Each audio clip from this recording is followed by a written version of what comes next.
Hey y'all, it's Z Infante, and you are watching episode 3 of Raise the Game featuring Broadway Tony nominee Caitlin Kinnunen. She's also an incredible audiobook artist and someone you're going to want to hear a lot from because Caitlin and I have known each other for some time and we get real fast.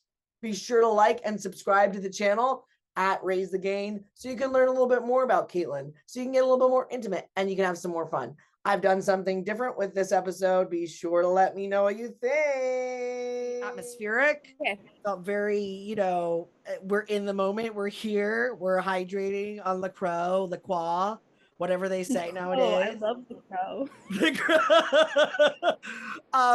Caitlin. So, Caitlin, we have known each other since Sundance 2017. Can you believe that? This is true. That's math years ago.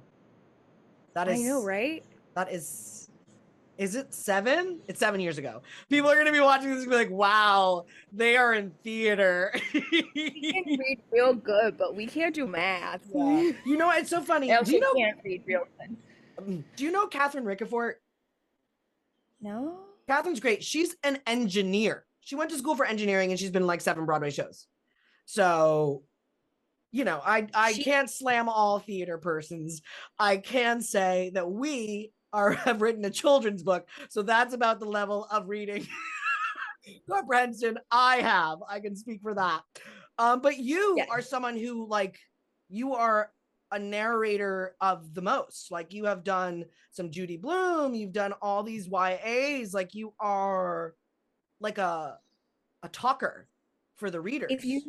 If you need a queer teenager or someone discovering their sexuality, I'm the lady for you. You really are. You really are. I can't lie. I was listening to The Prom this morning. And I like got very emotional. I was like, wow, her voice is just so, like, the timbre is like so in sync with my heart. And I think that you have this effect with your voice of like, and part of why I love talking to you is because you reach this level of like openness, and I feel safe when I talk to you. That's your personality, but that's also like your welcome, your introduction is always warm and kind. And I'm wondering, like, for you, how do you feel you're received on the first meet of a person? This can be in any life circumstance. This can be like when you're stepping into a recording session. Like, how do you feel you're received, and or what's the impression that you want to make on people? That's such a like terrifying question for me, because like I want my impression to always be a good one and a warm one, but I get so nervous. I actually like recording makes me so nervous, that I never feel comfortable. I never feel like I know what I'm doing, even though I've done this for years and do know what I'm doing. But I show up and I'm like, I hope this is okay. So I don't know. I hope that I come off as like warm and caring and kind. Like I want to show up being kind. So that's what I hope, but I think maybe it's nervous kind. I think you do it really well.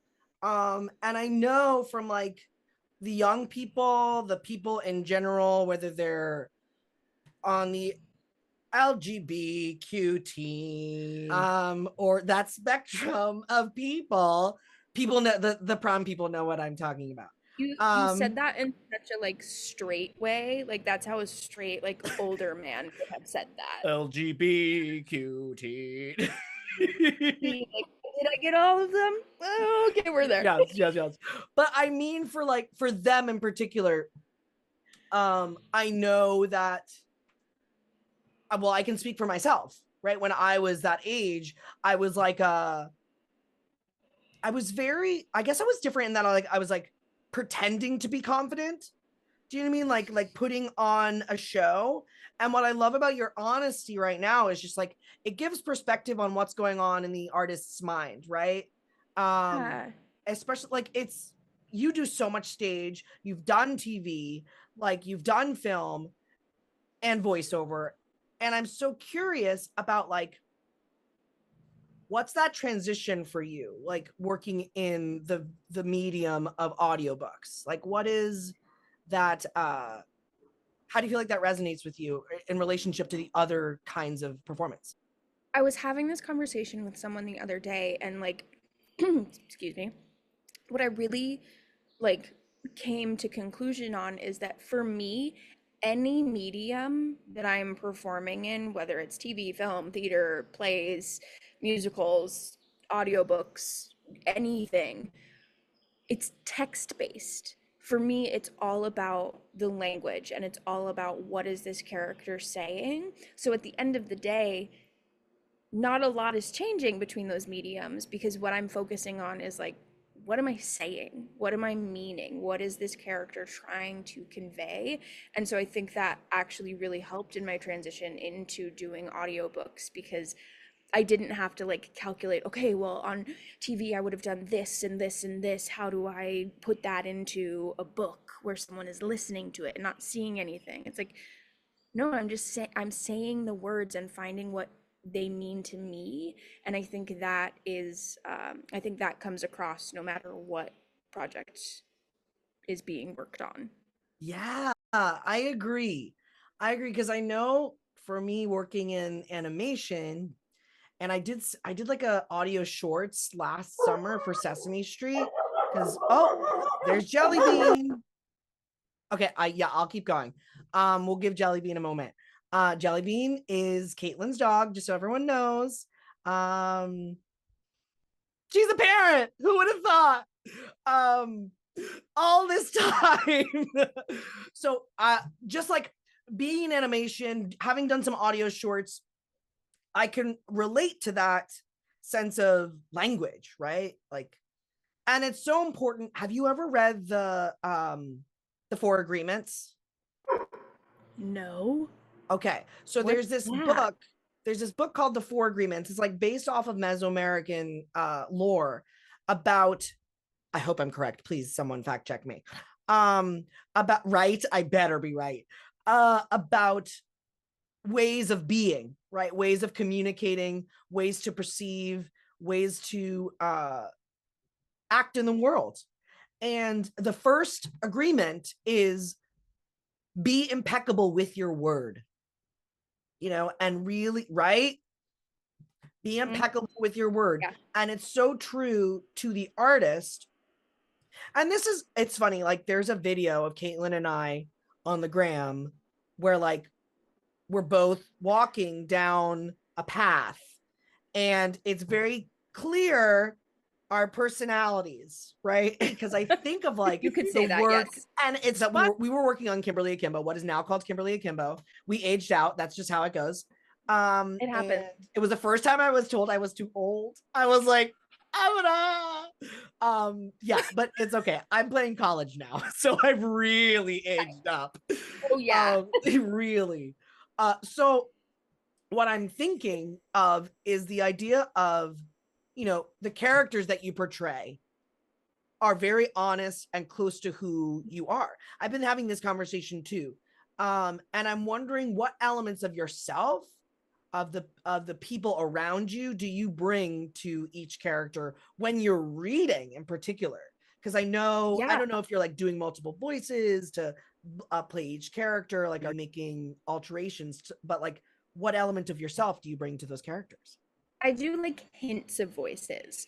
Um, I'm not someone who does like full character, like in depth. I'm an old man now. But like I think you get a sense of like, okay, that's clearly this character, that's clearly this character. And hopefully people can tell the difference. Who knows? Um, but I think it is like my honesty. Like I bring honesty to whatever character I am playing, and I've always been really proud of that. That it's like it's kind of the like idea of like, oh, when you're playing a villain, you don't think you're the villain. You're doing everything out of what you think is right and good and what you want to see in the world. And I really think that does apply to every character. No one is intentionally playing anything other than their truth. And so I think I just really lock in with and identify with and connect with characters who are finding themselves, and like whether that's like they are fully confident and fully honest with themselves or like just starting that journey. I think I do a pretty good job of like bringing honesty to a range of humans. We're all Yeah. just human. Yeah, you do. You do. And because I've had the opportunity to see you in multiple mediums and listen to the sneak peek short versions of your audiobooks, because I can't LOL. afford, well, I don't know if I have to pay for all of them, but I'm not an audiobooks person. Like Yeah, that's not your realm. I don't read. Oh, dumb. I don't know. No, I read the news. I read the news. I read a lot of the news. And but that's beyond the point. Uh my thought being that you like you have this personality that is genuine and, like you said, honest, but also Mhm. there's this like, and you do this really well in the way that you communicate with people online, with your fans. um you're not afraid to speak about your insecurities, about Yeah. your the doubts and the fears that you experience. Mhm. I really love that about you, because because I send you Instagrams of your own Instagrams with my feedback. um so I'm wondering, when it comes to, like you mentioned, when you're in the booth and you're feeling that anticipation or what have you, what is it like what do you do to work through that fear and anxiety? Yeah, what a fantastic question. Because I don't know. No, I think that like what I found with my anxiety over the years is like I really just have to sit with it and lean into it. The more you try to like push it away, the harder it's gonna come back to you, at least in my experience. Um, so for me, it's really just like breathing, sitting with it, taking my time, and trusting myself and saying, you know what, like this is a medium where like if something goes wrong or is a little weird, you can go back and you can fix it. You can try again. Excuse me. You can always try again. And I think leaning into that and relying on that and saying like just do your best. And if you need to go back and fix something, that's okay. You can do that. Like being kind to myself, I think is like the thesis statement, you know? Mm-hmm. Breathing and being kind, giving Yeah. myself grace. I give others grace, so like why can't I give myself grace? Yes.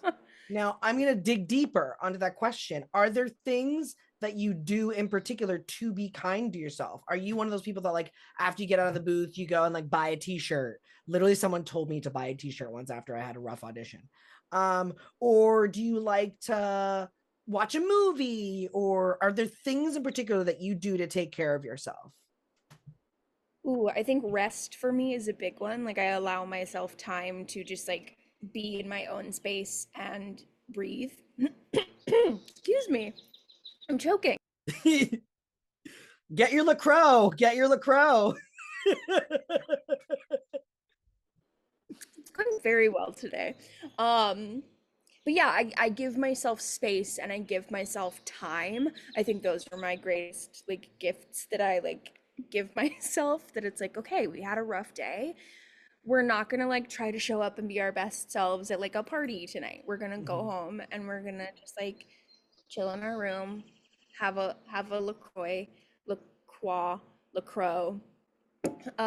and let ourselves feel whatever we want to feel. No pushing through. We don't push through things. We Mhm. sit with them and we take our time and we work through them. We don't push Mhm. through them.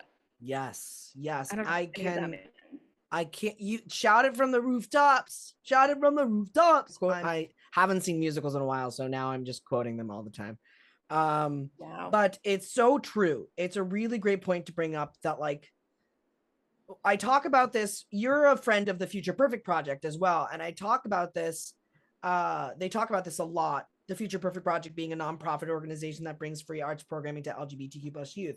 Caitlin was a guest on our interview series, and we talk about toxic positivity, you know, that like we don't always have to be happy, joy, joy, happy life, life. It's okay to experience that tension. That's a part of the human experience, rather than trying to like, you know, some people offset it in addiction, some people offset it in working out, you know what I mean? Like, you can get addicted to working out, but you could also have a healthy relationship to it. Like you're saying, you can have a healthy relationship to rest, you know, to let yourself like, oh, what I figured out, napping, taking a nap is like, you know, a blessing. I love napping. So we're getting to the end of our hour, even though our hour is only 20 minutes. So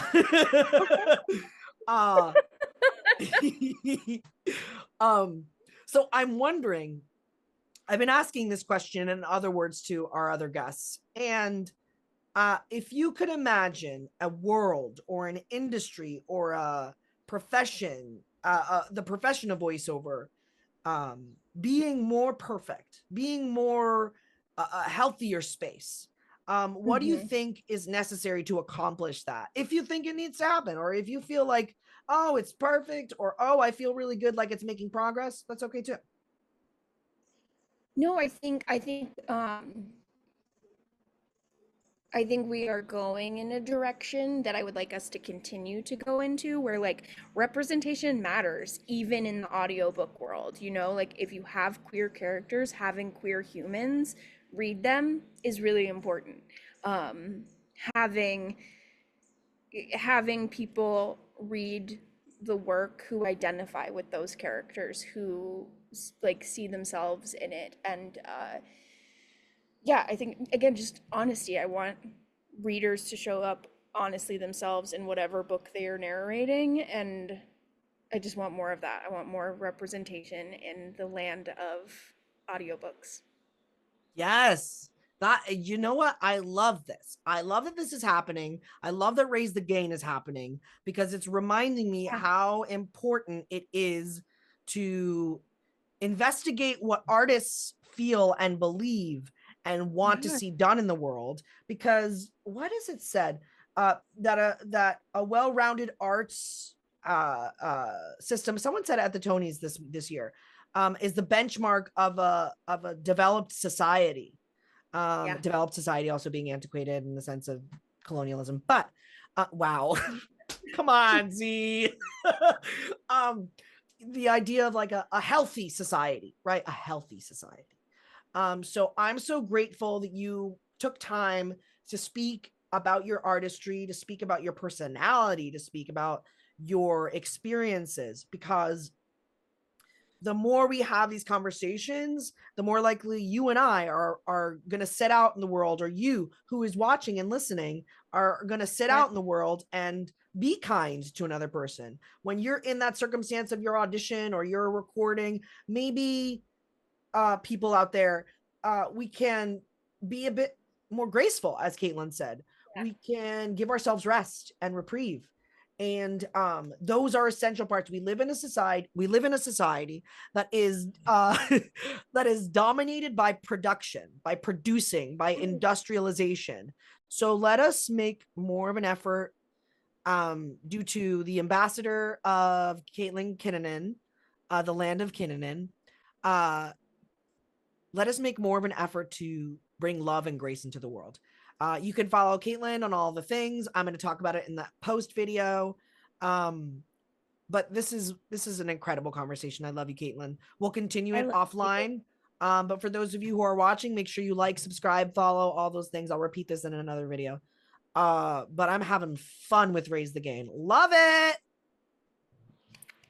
That was episode 3 of Raise the Gain featuring Caitlin Kinnunen. If you liked what you watched, please be sure to like and subscribe so you can stay posted on upcoming guests, so you can hear a little bit more and so we can start to connect. Caitlin is an incredible example of staying connected. So let me know what you think.